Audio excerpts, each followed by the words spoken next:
de tratar de um tema, não vou partir apenas de uma passagem só, uma passagem bíblica.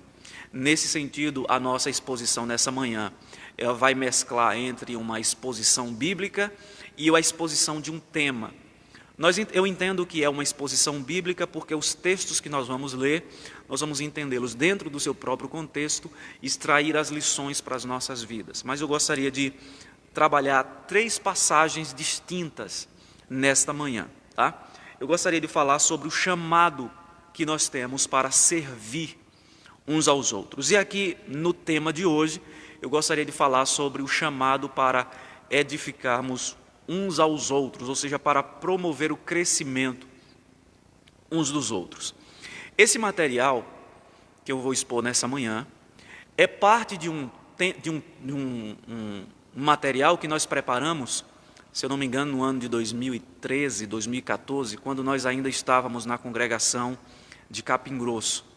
E aí nós trabalhamos esse tema da importância de servirmos uns aos outros e em várias áreas. E aí pegamos várias passagens bíblicas onde os autores sagrados orientam, instruem a igreja nesse sentido, tá? Então as passagens que eu gostaria de ler nessa manhã, primeira epístola do apóstolo Paulo aos Tessalonicenses, capítulo 5, versículo 11, primeira epístola de Paulo aos Tessalonicenses, capítulo 5, versículo 11. O segundo texto, 1 Coríntios, capítulo 12, versículo 25. 1 Coríntios 12, versículo 25. E o terceiro texto, Efésios, capítulo 4, verso 2. Então você já pode marcar essas passagens aí. Nós vamos fazer a exposição desse tema. O chamado cristão para servir, edificando uns aos outros. Então, o primeiro texto, 1 Tessalonicenses 5:11, nos diz assim: consolai-vos, pois, uns aos outros, edificai-vos reciprocamente, como também estais fazendo. O segundo texto, 1 Coríntios capítulo 12, versículo 25, para que não haja divisão no corpo, pelo contrário, cooperem os membros com igual cuidado em favor uns dos outros. E a terceira passagem, Efésios capítulo 4, versos 1 e 2, Paulo se dirige à igreja de Éfeso com as seguintes palavras: rogo-vos, pois eu, o prisioneiro no Senhor, que andeis de modo digno da vocação a que fostes chamados, com toda a humildade e mansidão, com longanimidade, suportando-vos uns aos outros em amor. Palavra do Senhor para os nossos corações nesta manhã. Meus irmãos, relacionamento ou servir às pessoas é mais do que uma necessidade sociológica. É mais do que um traço do comportamento humano que foi se desenvolvendo com o passar do tempo. Esse é o ponto de vista da sociologia. Então, o ser humano foi estabelecendo relações com o passar do tempo, de tal forma que isso se torna uma necessidade fundamental do ser humano. É mais do que uma necessidade sociológica, cultural. É mais do que uma necessidade psicológica, de repartir com outras pessoas, de estar com outras pessoas, de se sentir valorizado ao servir outras pessoas.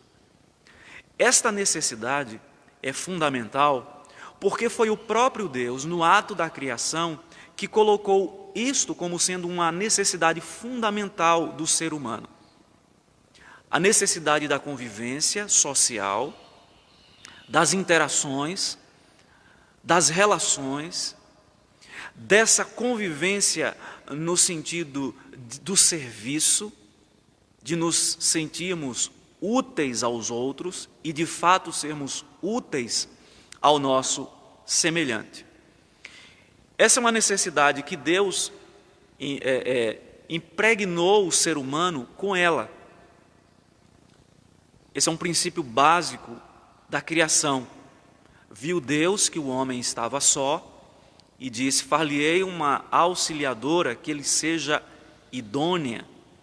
E aí a gente precisa entender essa passagem de Gênesis não apenas no aspecto conjugal, mas também na necessidade da interação com outros.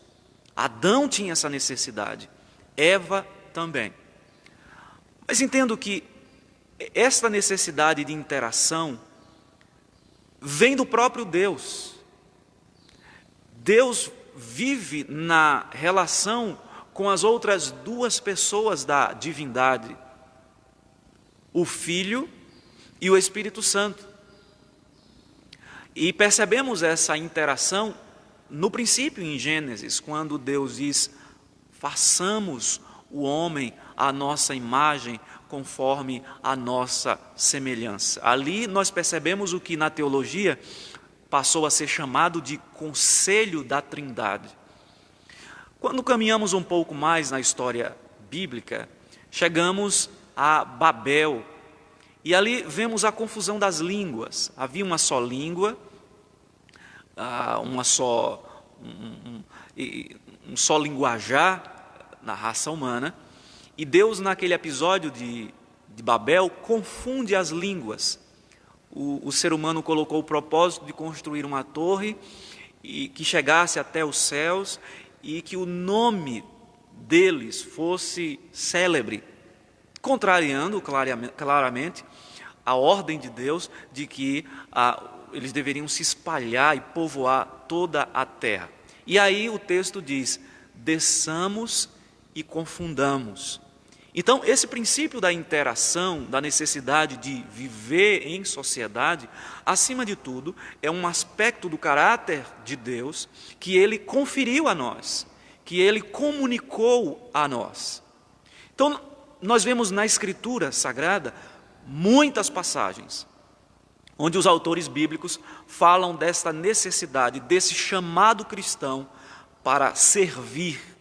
E hoje, de modo especial, eu gostaria de falar desse chamado para servir, edificando uns aos outros. E com base nas passagens, eu gostaria de defender que esse chamado para servir, edificando, tem a ver com a promoção do crescimento do outro. Nós somos chamados para promover o crescimento do nosso irmão, edificá-lo. A segunda lição é que nós fomos chamados para servir, edificando, tendo cuidado um do outro, com base na passagem de 1 Coríntios capítulo 12, versículo 25. E, em terceiro lugar, Efésios 4:2, fomos chamados para edificar uns aos outros, sendo suporte uns dos outros. Vamos então para a primeira passagem, a 1 Tessalonicenses capítulo 5, versículo 11. O texto diz, eu vou ler novamente: consolai-vos, pois, uns aos outros, e edificai-vos reciprocamente, como também estáis fazendo. O que era que estava acontecendo na igreja de Tessalônica? Nós sabemos, meus irmãos, que a igreja primitiva tinha uma expectativa acerca da volta de Jesus de maneira iminente. Eles aguardavam o retorno do Messias de maneira rápida, que não passasse aquela geração dos primeiros crentes e Jesus Cristo voltaria para estabelecer o seu reino definitivo. Ele já estabeleceu o reino na sua primeira vinda, mas um reino provisório, porque ainda há pessoas que não reconhecem esse reinado de Cristo. Então, na sua segunda vinda, ele vai manifestar esse reino plenamente, de maneira concreta, absoluta. Todos vão se dobrar diante dele. Então, havia essa expectativa na igreja primitiva. E na igreja de Tessalônica não era diferente. Mas o que era que estava acontecendo? Aquela geração estava morrendo. Muitos daqueles crentes já estavam partindo desse mundo sem que essa expectativa se concretizasse acerca da vinda de Jesus. Muitos estavam desanimando por conta disso. Se você observar o capítulo 4, pois eu gostaria que você lesse, por favor, o capítulo 4 de 1 Tessalonicenses, que toda a base contextual do capítulo 5 está ali. Ou seja, o que Paulo fala no capítulo 5 é uma resposta aos dilemas da igreja no capítulo 4. Muitos estavam ficando desanimados. E pela seguinte razão, se você observar capítulo 4, a partir do versículo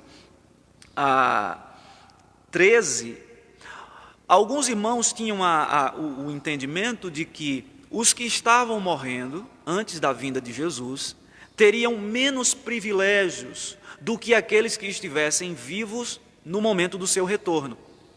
E eles estavam confusos a esse respeito. E Paulo diz, não, de maneira nenhuma. Ele diz no verso 13, não queremos, porém, irmãos, que sejais ignorantes com respeito aos que dormem, para não vos entristecerdes como os demais, que não têm esperança. Então, este é o tom do capítulo 4. Paulo está confortando estes irmãos, no sentido de que eles deveriam permanecer firmes na esperança do retorno do Senhor. Um outro efeito colateral dessa falta de esperança, ou pelo menos de uma expectativa errada sobre a volta de Jesus, é que muitos estavam deixando de trabalhar. Se o Senhor vai voltar amanhã ou daqui a alguns dias, para que trabalhar? Trabalhar é inútil. E aí Paulo exorta a isso também, dizendo, aquele que não trabalha também não coma. Então, vejam, meus irmãos, que uma compreensão errada acerca de escatologia, da vinda de Jesus e dos eventos que estão relacionados a ela, podem desenvolver uma prática equivocada. E aí Paulo, aqui no capítulo 5, ele vai dizer o seguinte, enquanto Cristo não volta, vocês devem fazer duas coisas. Vocês devem consolar uns aos outros, é isso que diz aí no versículo 11 do capítulo 5, e vocês devem edificar uns aos outros.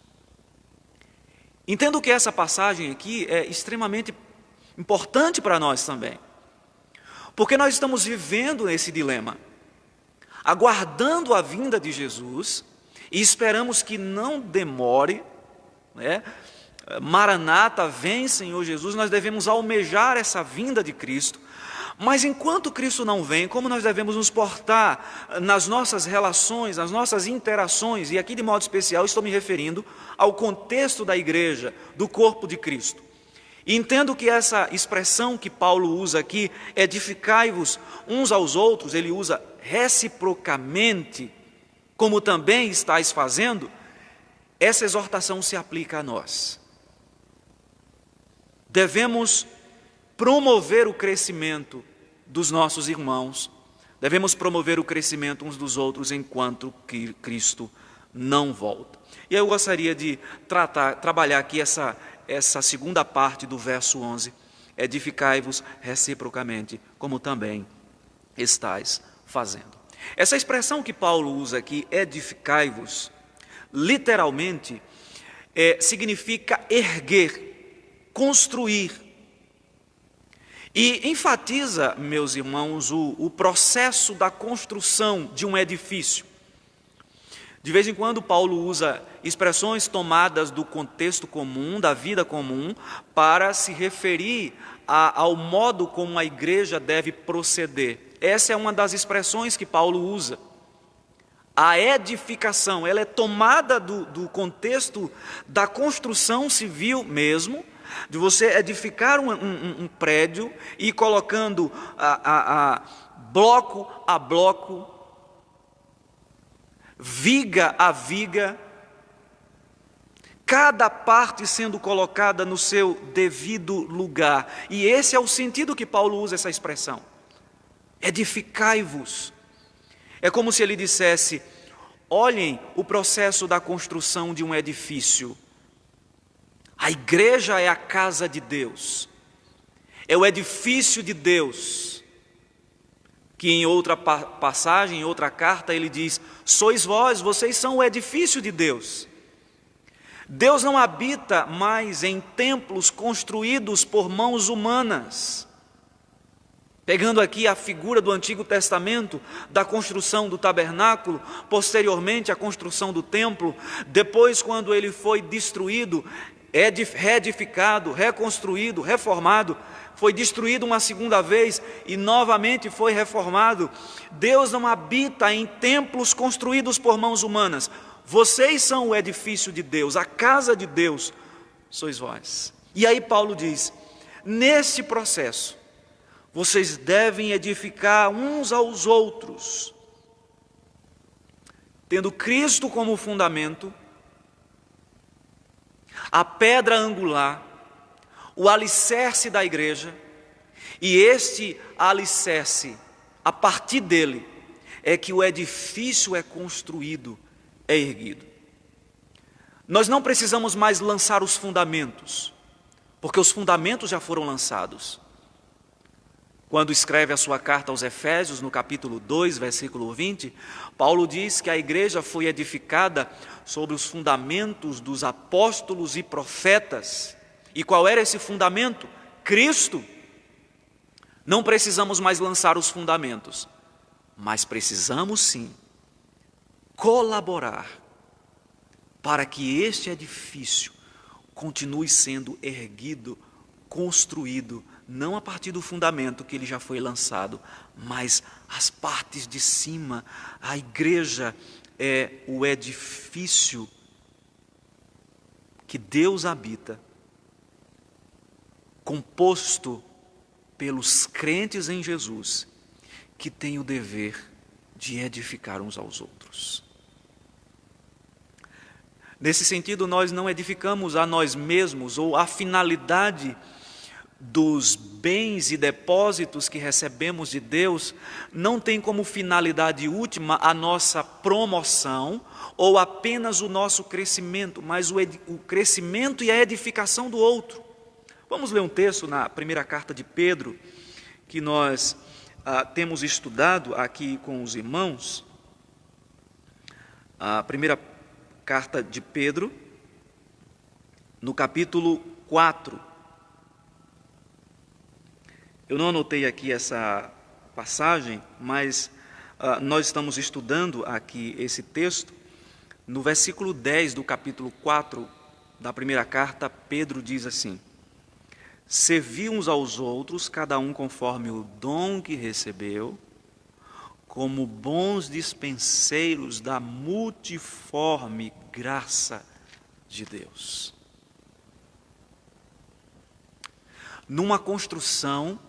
Na construção de uma obra, você tem várias especialidades ali, ou vários profissionais com especialidades diferentes, que trabalham para um único propósito: a construção do edifício. Você tem o arquiteto, o engenheiro, o pedreiro, o servente, o eletricista, o madeireiro, o carpinteiro. Várias especialidades, mas com um propósito único: a construção do edifício. Na igreja é da mesma forma. Existe uma multiplicidade de dons, que Pedro chama aqui de multiforme graça de Deus. E todos esses dons devem ser usados para a edificação recíproca do corpo de Cristo. A variedade de dons distribuída pelo Espírito Santo tem como fim isto, a edificação do corpo de Cristo, a glória de Deus como finalidade última e principal.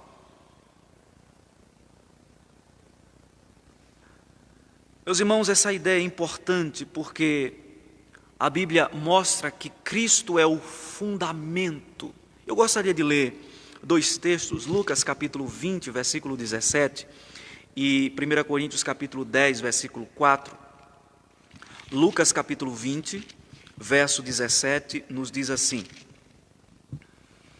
Mas Jesus, fitando-os, disse: que quer dizer, pois o que está escrito, a pedra que os construtores rejeitaram, esta veio a ser a principal pedra angular, o pé direito da construção, o fundamento, o alicerce.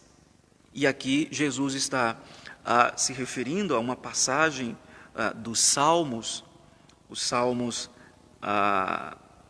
118, versículo 22, que fala desta pedra que seria rejeitada pelos homens, mas que era a pedra principal, o fundamento. O segundo texto, 1 Coríntios capítulo 10, versículo 4. E beberam, o versículo 3 nos diz, todos eles comeram de um só manjar espiritual. Paulo está aqui contando a história de Israel. E beberam da mesma fonte espiritual, porque bebiam de uma pedra espiritual que os seguia, e a pedra era Cristo. Cristo é a base sobre a qual nós estamos nos edificando uns aos outros, porque a edificação promove o crescimento do outro, o desenvolvimento do caráter do outro, e isso é fundamental para a igreja, é fundamental para você.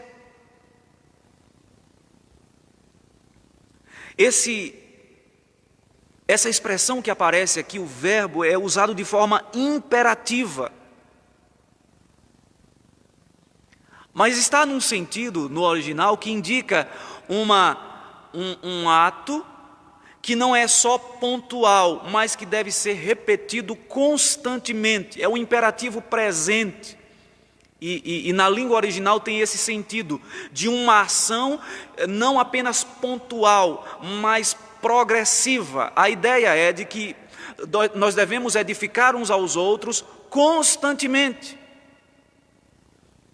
A igreja nunca vai deixar de necessitar, de precisar dessa edificação. Meus irmãos, e como precisamos disso diariamente, de sermos estimulados uns pelos outros, de sermos encorajados uns pelos outros. A convivência com os irmãos. A vida cristã não é solo, nunca foi e nunca será. Ela acontece de maneira comunitária, em situações esporádicas, em ocasiões específicas.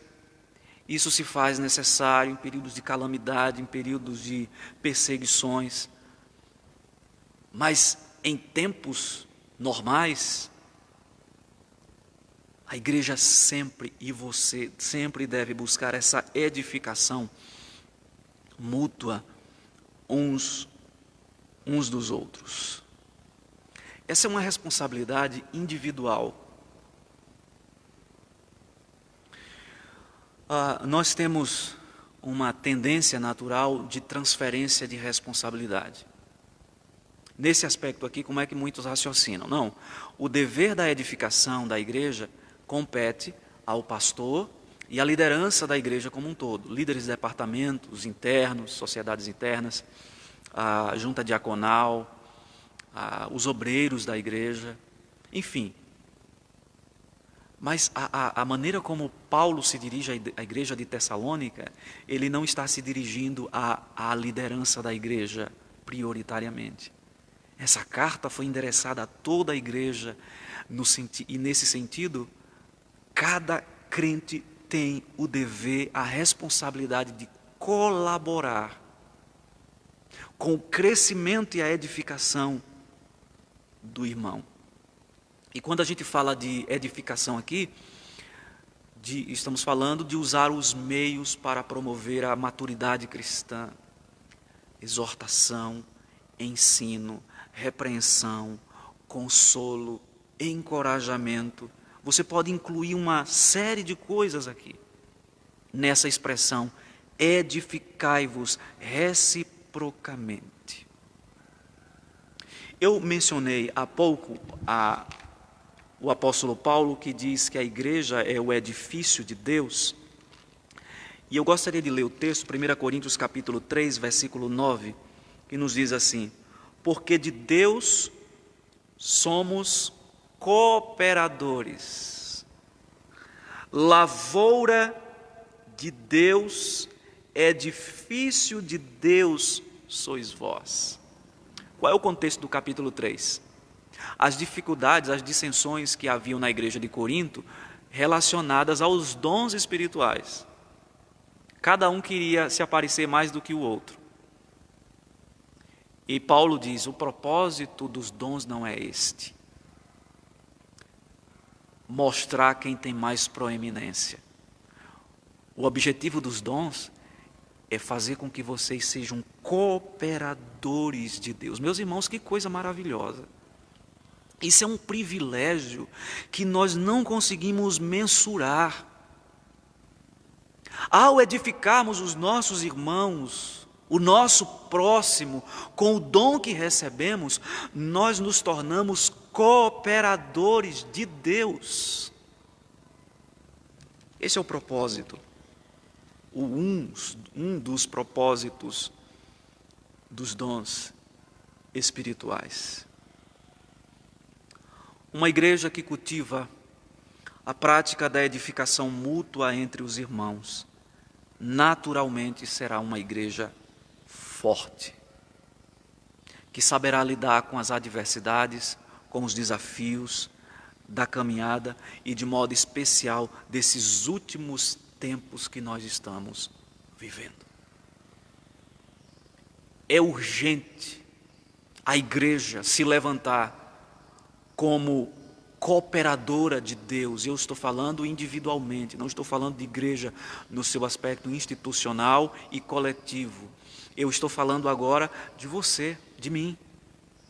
É urgente que você se levante nesse momento, reconhecendo o seu dom, as habilidades que Deus te deu, para que você use essas habilidades para a edificação do irmão. Estamos vivendo tempos difíceis, meus queridos. E nós não podemos viver isolados uns dos outros, separados uns dos outros. Não podemos pegar o dom que Deus nos deu e guardá-lo para nós, como se ele precisasse ficar guardado, preservado apenas. Ele precisa ser usado acima de tudo para a edificação do irmão.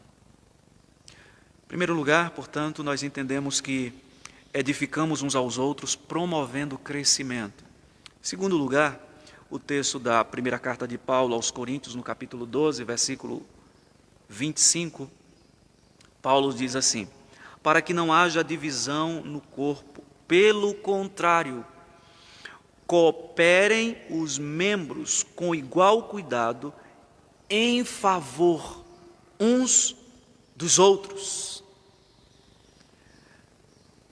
Devemos promover a edificação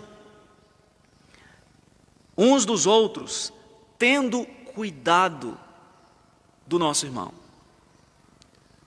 Aqui nessa passagem, Paulo, no capítulo 12, ele está falando dos dons espirituais. E como eu já mencionei há pouco, o entendimento é de que esses dons foram dados à igreja para promover unidade e crescimento. Unidade e crescimento.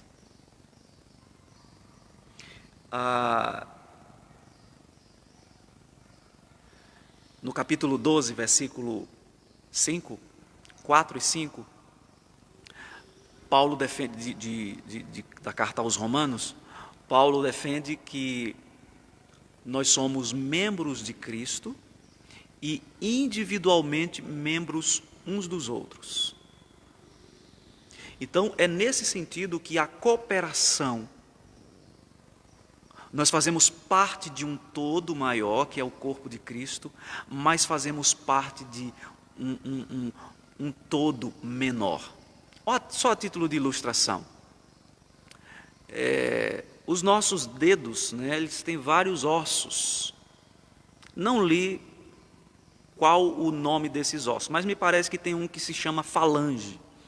Não sei exatamente se é o dos dedos ou de outra parte do corpo, mas me parece que sim.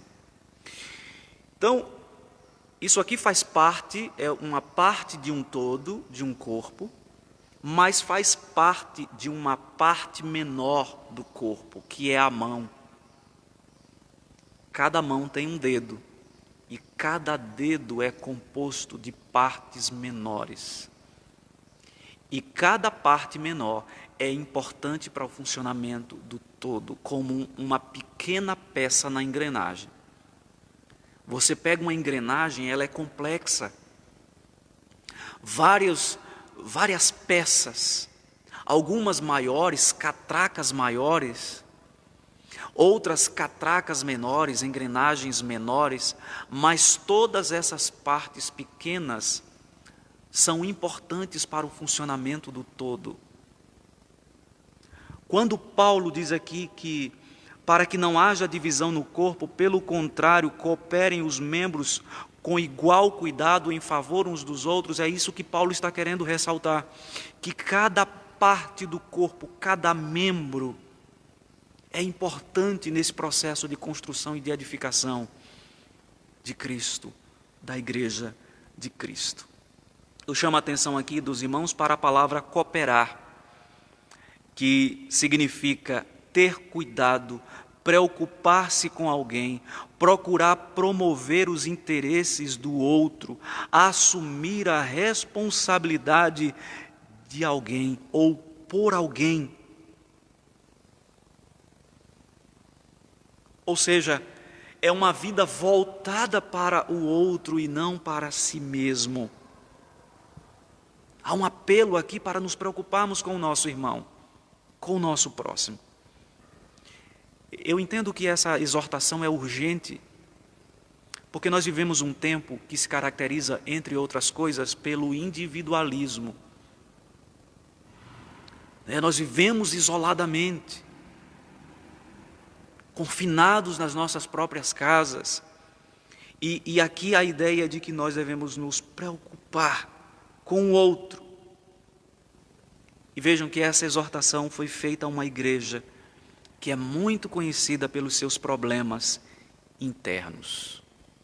A igreja de Corinto é conhecida pelas brigas, pelas divisões, pelo partidarismo, pela confusão com respeito aos dons espirituais.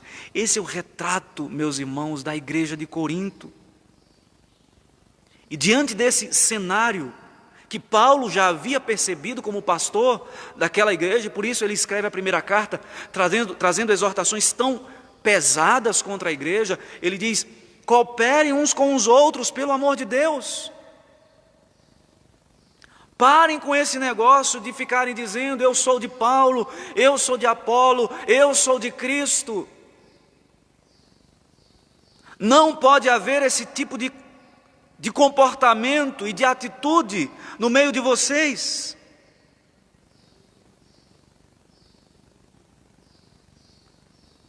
E é essa preocupação que o apóstolo Paulo diz que ele tinha com todas as igrejas. Eu gostaria de ler 2 Coríntios capítulo 11, versículo 28, nos diz assim o texto. Paulo falando ali sobre os seus sofrimentos por causa do Evangelho, ele descreve, eu vou ler a partir do versículo 16. Outra vez digo, ninguém me considera insensato, todavia se o pensais, recebei-me como insensato, para que também me glorie um pouco. Eu estou lendo 2 Coríntios capítulo 11, a partir do versículo 16. O que falo, não falo segundo o Senhor, e sim por loucura, nesta confiança de gloriar-me. E posto que muitos se gloriam segundo a carne, também eu me gloriarei, porque sendo vós sensatos, de boa mente tolerais os insensatos. Tolerais quem vos escravize, quem vos devore, quem vos detenha, quem se exalte, quem vos esbofeteie no rosto. Ingloriamente o confesso, como se fôramos fracos, mas naquilo em que qualquer tenha ousadia, com insensatez o afirmo, também eu a tenho. São hebreus? Também eu. São israelitas? Também eu. São da descendência de Abraão? Também eu. São ministros de Cristo? Falo fora de mim. Eu ainda mais, em trabalhos muito mais em prisões, em açoites sem medida, em perigos de morte, muitas vezes. 5 vezes recebi dos judeus uma quarentena de açoites, menos um. Fui 3 vezes fustigado com varas, uma vez apedrejado, em naufrágio 3 vezes, uma noite e um dia passei na voragem do mar, em jornadas muitas vezes, em perigos de rios, em perigos de salteadores, em perigos entre patrícios, em perigos entre gentios, em perigos na cidade, em perigos no deserto, em perigos no mar, em perigos entre falsos irmãos, em trabalhos e fadigas, em vigílias muitas vezes, em fome e sede, em jejuns muitas vezes, em frio e nudez. Além das coisas exteriores, observe, verso 28. Há o que pesa sobre mim diariamente a preocupação com todas as igrejas. Paulo sofria e sofreu dores físicas e também internas em favor da igreja. Meus irmãos, isso é belíssimo, porque isso é um retrato do que Cristo fez por nós. Cristo sofreu pela igreja. Paulo também sofreu pela igreja, e nós devemos também sofrer uns com os outros, uns pelos outros. É isso que Paulo diz: cooperem os membros com igual cuidado em favor uns dos outros. Meus queridos e amados irmãos, Cristo chamou a sua igreja, os membros do seu corpo, para que eles vivam uma relação de interdependência, tendo cuidado uns dos outros. O crescimento individual na fé é muito mais expressivo, muito mais vigoroso, quando cada um dos membros do corpo de Cristo estão conscientes da sua responsabilidade com a edificação do outro, tendo cuidado uns dos outros. É triste, meus irmãos, percebemos que muitos irmãos nossos não estão amadurecendo na fé para se tornarem mais ainda parecidos com o Senhor. Agora, o que é mais preocupante nessa situação é que muitas vezes isso não nos preocupa.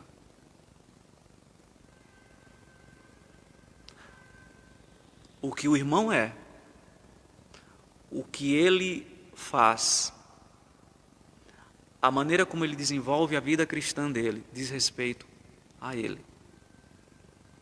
Eu já tenho me esforçado para matar um leão por dia, para me manter de pé espiritualmente. Eu vou ter que me preocupar com o meu irmão? Se você analisar esse tipo de compreensão do ponto de vista da lógica humana, talvez ele faça sentido. Cada um cuida de si. Cada um luta para sobreviver diariamente. Mas analisando essa questão do ponto de vista da Escritura, esse é um pensamento errado, antibíblico. Porque eu sou responsável por mim, ao passo que também sou responsável pelo meu irmão. Cada crente é individualmente responsável pelo seu crescimento na fé e pelo crescimento do outro também. É isso que Paulo deixa claro em 1 Coríntios capítulo 12, versículo 25. Para que não haja divisão no corpo. Pelo contrário, cooperem os membros com igual cuidado, em favor uns dos outros. Terceira lição e última, eu gostaria que você fosse para o texto de Efésios capítulo 4, versículos 1 e 2. Efésios capítulo 4, versos 1 e 2, nos diz assim o texto: Rogo-vos, pois eu, o prisioneiro no Senhor, que andeis de modo digno da vossa vocação a que fostes chamados, com toda humildade e mansidão, com longanimidade, suportando-vos uns aos outros em amor. Suportando-vos uns aos outros em amor.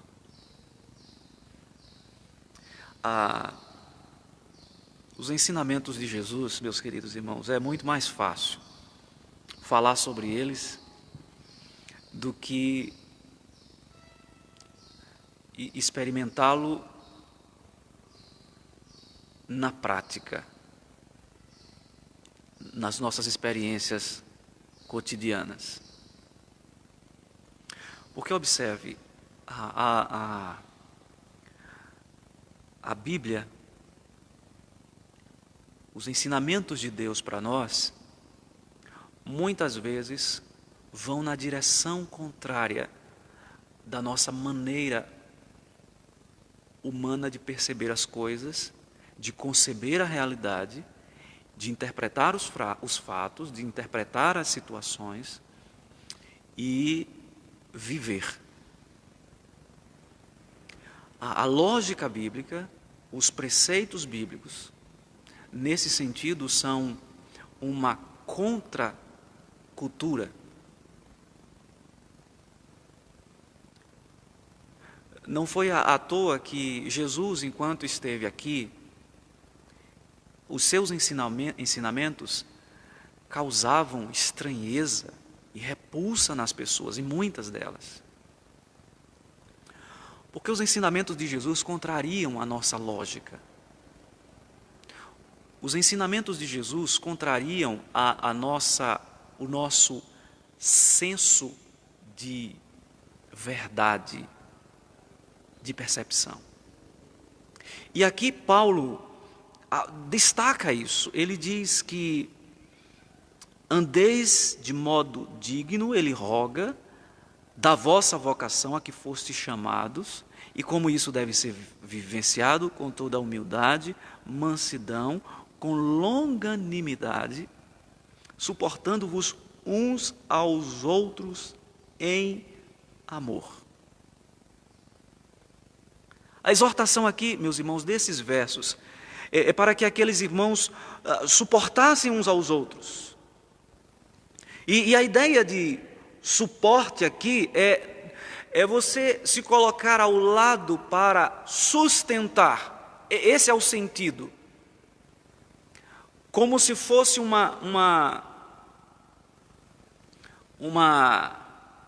deixa-me pegar uma palavra aqui, alguma coisa que sirva como base, como suporte para uma outra coisa. Como uma escora, uma viga que sustenta o peso. Esse é o sentido da passagem.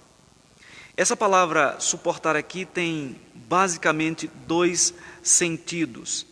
E aí eu estou citando aqui o dicionário Strong, que é um dicionário bíblico, que diz o seguinte: o primeiro deles é ser paciente. Aguentar uma situação pacientemente, ou seja, ser tolerante uns com os outros. O segundo é sustentar, levar uma carga ou peso. E, ao que nos parece, esta segunda expressão, esse segundo significado, tem um sentido maior dentro do contexto da igreja de Éfeso, porque alguns autores falam que existia dentro da igreja de Éfeso uma tensão muito grande entre judeus e gentios, e esta tensão nós observamos não só na carta de Éfeso, à igreja de Éfeso, mas percebemos essa tensão na carta aos Romanos.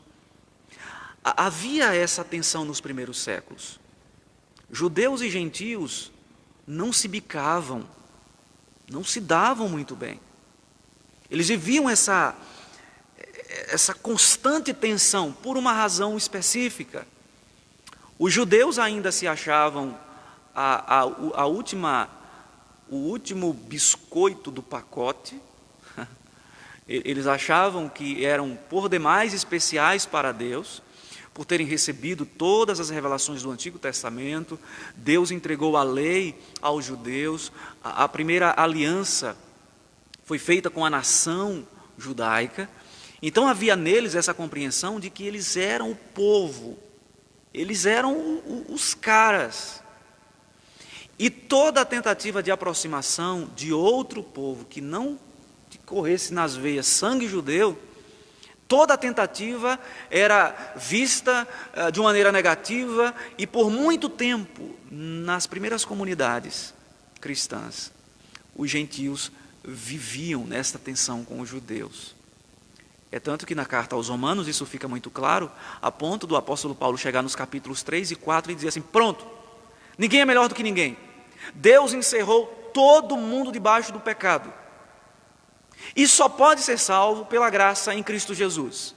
Todos pecaram, capítulo 3, versículo 23 de Romanos, e carecem da glória de Deus.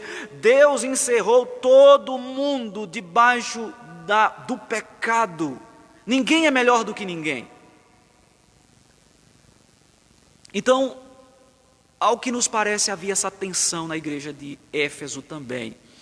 E quando Paulo ele coloca aqui no capítulo que nós lemos, no capítulo 4, versos 1 e 2, que eles deveriam suportar com longanimidade e em amor, com mansidão e humildade, isso faz sentido dentro dessa informação contextual.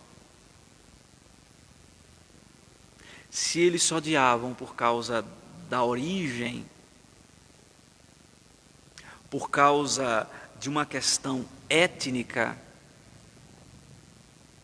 Paulo está dizendo o seguinte, que Cristo destrói essas barreiras, essas diferenças, fazendo de judeus e gentios um único povo, a igreja cristã, a igreja de Cristo. Meus irmãos, na nossa caminhada hoje como igreja, isso não é diferente. Nós temos muitas diferenças. Eu fico observando assim, meus irmãos, a igreja é um grande milagre de Deus. Porque na igreja nós temos uma pluralidade, uma diversidade, como você não encontra em quase nenhuma outra comunidade ou organização nesse mundo. Porque na igreja você tem o rico e o pobre. Você tem o doutor, mas você tem também o irmão simples, que não teve o estudo formal. Você tem aquela pessoa mais introspectiva, reservada, e você tem aquela outra mais extrovertida. Você tem aquele mais calmo, mas você tem também aquele mais agitado, aquele que é mais ponderado e aquele que é mais explosivo. E a igreja é composta dessa diversidade, ela é multifacetada. E Cristo nos ordena que vivamos juntos, que coloquemos como prioridade as nossas convergências e que as nossas divergências, naquilo que não é essencial, não esteja em primeiro plano. Eu entendo que esta é a beleza da igreja. É claro que algumas dessas características ainda são resquícios da nossa pecaminosidade, da nossa vida pregressa, e precisamos nos libertar delas. Eu não estou aqui defendendo que determinadas práticas e características, traços da sua personalidade que você carrega, que são suas, que isso, o que eu acabei de falar, seja motivo para que você diga, não, é assim mesmo, a igreja é assim, eu sou assim, nasci assim, vou morrer assim. A síndrome de Gabriela. O Evangelho transforma, o Evangelho muda, o Evangelho faz da pessoa um novo homem, uma nova criatura. Mas o ponto, meus irmãos, que eu quero colocar aqui é que essas diferenças que porventura existam devem ser encaradas com humildade, mansidão, longanimidade, em amor. Em amor. Eu sei que é muito mais fácil a gente falar, discursar sobre essas coisas do que na prática, no dia a dia, você se sujeitar a isso. Mas o Evangelho é um desafio a nós para lutarmos contra aquilo que a nossa natureza terrena, humana, caída, pecaminosa, ainda insiste em estabelecer como padrão de conduta e de comportamento para nós. Você acha que essa luta vai acabar? Não. O apóstolo Paulo escreve sobre os seus dramas, na primeira carta aos Coríntios, ele diz que ainda há aspectos da velha natureza dentro dele.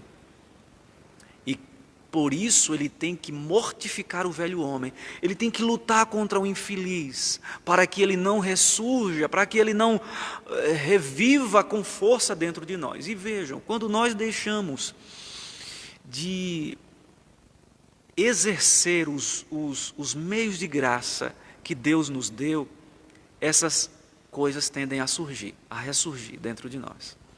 Quando nós deixamos a vida de oração, deixamos a vida de leitura da palavra e a vida de comunhão com os irmãos, não tenha dúvida de que o velho homem vai ganhando força dentro de você. E de vez em quando você se pega fazendo e falando coisas que você diz assim, isso é coisa de ímpio, não é coisa de servo de Deus. Nós precisamos mortificar esse velho homem dentro de nós. Uma frase, uma piada que atribuem se eu não me engano, a Wesley. Ele disse o seguinte: pensei que o velho homem tinha morrido afogado nas águas do batismo, mas o infeliz sabia nadar e me acompanha até hoje. Meus irmãos, o batismo, a inclusão na membresia da igreja, não mortificou ainda aspectos da velha natureza em você. Ainda há, mesmo com a obra do Espírito no coração, que é isso que de fato define o novo nascimento, você ainda convive com coisas, com pensamentos, com inclinações, desejos, vontades, atitudes que são contrárias a daquelas que Jesus requer dos seus discípulos. Paulo diz: rogo-vos, pois eu, prisioneiro no Senhor, que andeis de modo digno da vossa vocação, da vocação a que fostes chamados, com toda a humildade, mansidão e longanimidade, suportando-vos uns aos outros em amor. Eu gostaria de caminhar já para a conclusão. Você pode estar se perguntando aí e no seu coração dizendo o seguinte: pastor, isso é muito difícil. É difícil suportar uns aos outros. É difícil sustentar, levar o peso, a carga do outro. É difícil ser paciente, aguentar qualquer situação adversa pacientemente. É difícil tolerar um ao outro e, de fato, é difícil, muito difícil. Eu lido com essas dificuldades diariamente porque eu não sou diferente de vocês. Mas eu gostaria de caminhar para o final aqui, olhando, meus irmãos, para o nosso Senhor Jesus Cristo. Porque Ele sempre é o modelo referencial para nós em todas as coisas. E Cristo para nós é modelo de tolerância, de paciência que nós devemos seguir. A nossa referência não é o outro. Às vezes a gente fica assim, e eu falo porque às vezes a gente procede dessa maneira. Como é que fulano de tal, a gente tem as nossas referências pessoais e a gente diz assim, como é que fulano de tal agiria nessa área? Tem uma pessoa que você tem como seu exemplo, como uma referência para você. Aí você fica se colocando no lugar da pessoa. Eu vou imaginar aqui como é que fulano de tal reagiria. Ah, ele reagiria dessa forma, ele reagiria daquela outra forma. Essa não é a maneira correta da gente se perguntar como fulano de tal agiria, mas a nossa pergunta é, como Jesus Cristo reagiria diante dessa situação? E aí eu pontuei algumas coisas aqui. Jesus suportou durante 3 anos do seu ministério terreno, meus irmãos, pessoas como Pedro, impulsivo, falastrão, precipitado, intolerante. Jesus suportou durante os seus aproximadamente 3 anos de ministério pessoas como Judas Iscariotes,